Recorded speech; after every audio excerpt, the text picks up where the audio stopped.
A venit iarna pe la uși, pe la ferești.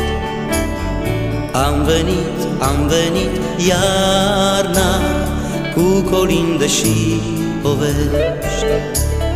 A venit iarna pe la uși, pe la ferești. Am venit iarna cu colinde și povești.